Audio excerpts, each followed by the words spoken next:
The first ripple comes. Someone approaches me and whispers in my ear, "Did you not wish to question the Maharshi?"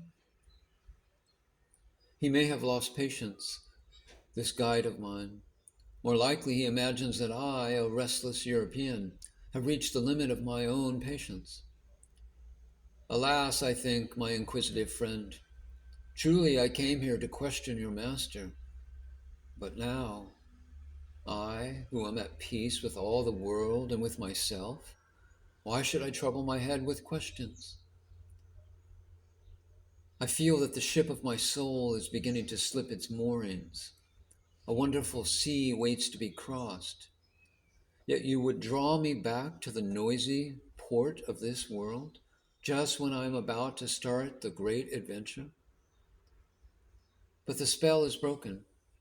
As if this infelicitous intrusion is a signal, figures rise from the floor and begin to move about the hall. Voices float up to my hearing, and wonder of wonders, the dark brown eyes of the Maharshi flicker once or twice. Then the head turns, the face moves slowly, very slowly, and bends downward at an angle. A few more moments, and it has brought me into the ambit of its vision. For the first time, the sage's mysterious gaze is directed upon me. It is plain that he has now awakened from his long trance. The intruder, thinking perhaps that my lack of response is a sign that I have not heard him, repeats his question aloud. But in those lustrous eyes which are gently staring at me, I read another question, all but one that is unspoken. Can it be, is it possible, that you are still tormented with distracting doubts when you have now glimpsed the deep mental peace which you and all men may attain? The peace overwhelms me. I turn to the guide and answer, "No, there is nothing I care to ask now. Another time." I feel now that some explanation of my visit is required of me, not by the Maharshi himself, but by the little crowd which has begun to talk so animately. I know from the accounts of my guide that only a handful of these people are resident disciples, and that the others are visitors from the country around. Strangely enough, at this point my guide himself arises and makes the required introduction. He speaks energetically in Tamil, using a wealth of gesture while he explains matters to the assembled company. I fear that his explanation is mixed a little fable with its facts, for it draws cries of wonder.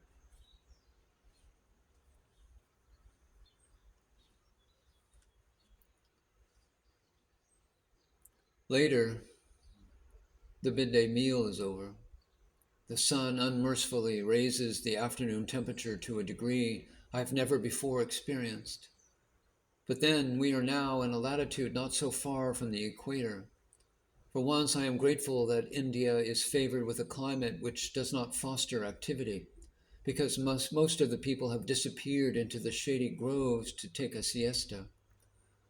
I can therefore approach the Maharshi in a way I prefer, without undue notice or fuss.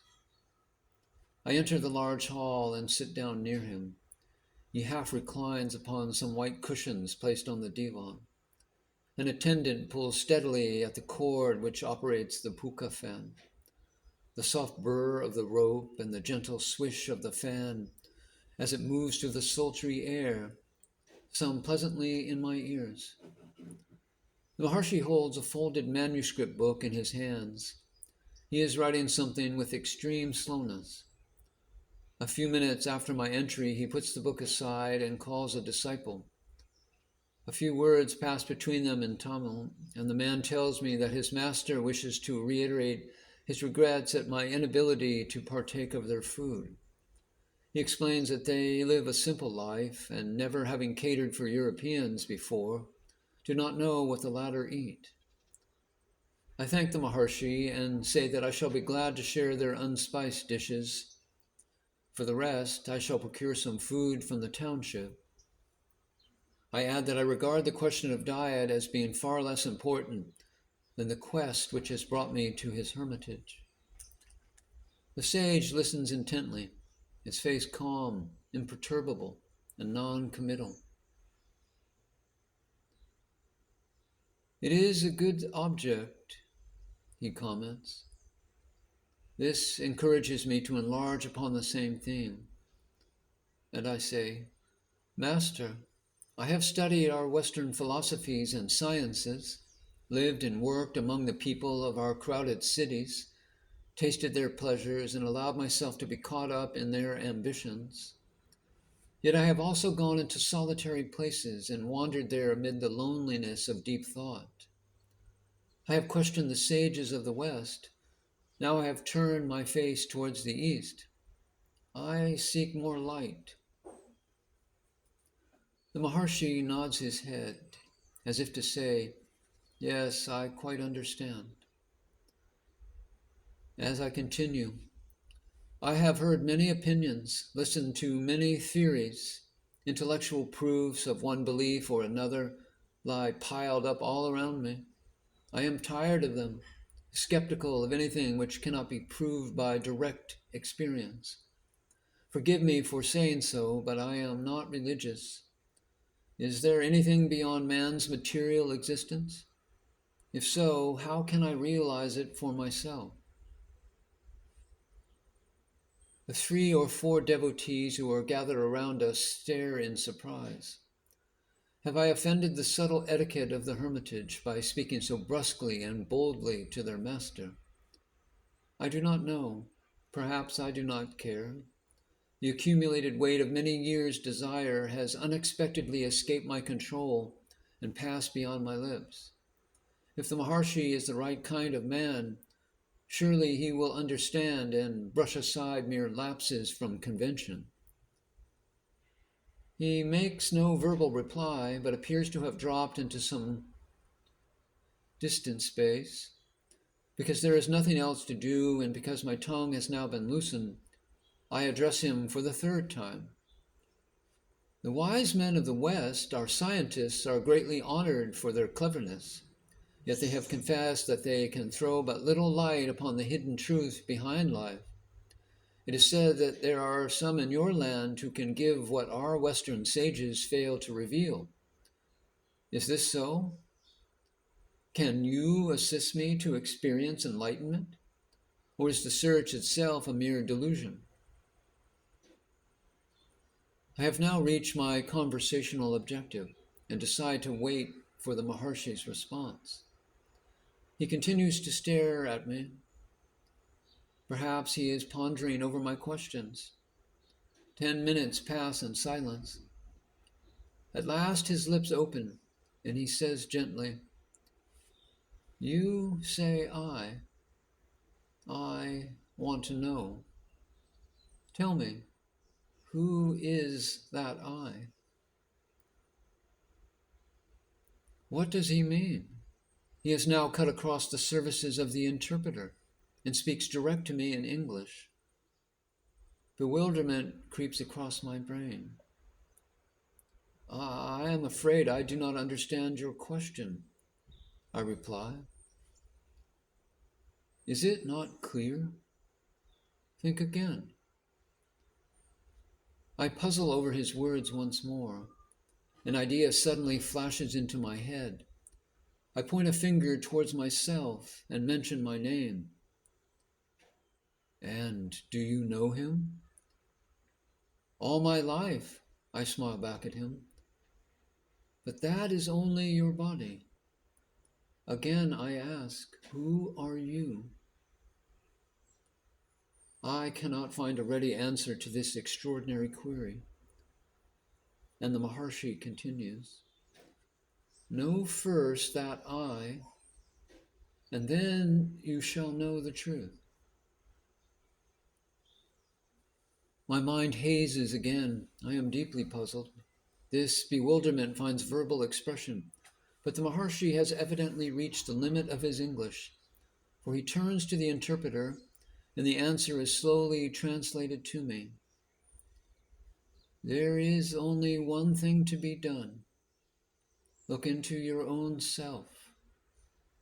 Do this in the right way, and you shall find the answer to all your problems. It is a strange rejoinder, and I asked him, what must one do? What method can I pursue?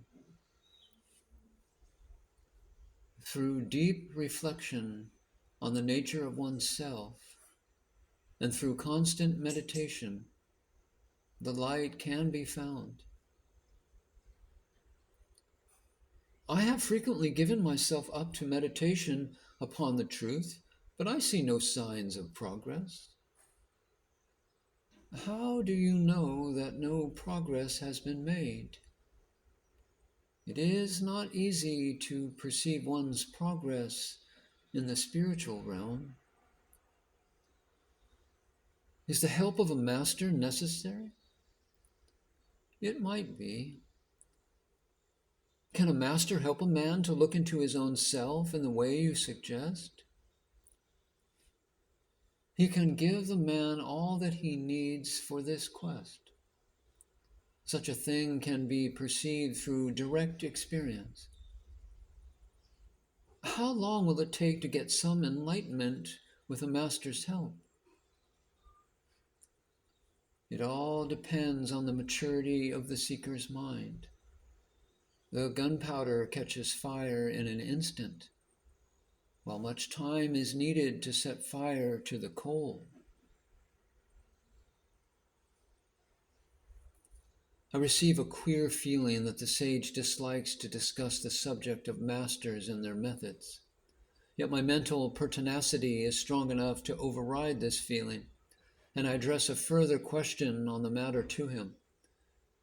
He turns a stolid face toward the window, gazes out at the expanse of hilly landscape beyond, and vouchsafes no answer. I take the hint and drop the subject. Will the Maharshi express an opinion about the future of the world? For we are living in critical times. Why should you trouble yourself about the future? Demands the sage. You do not even properly know about the present. Take care of the present. The future will then take care of itself.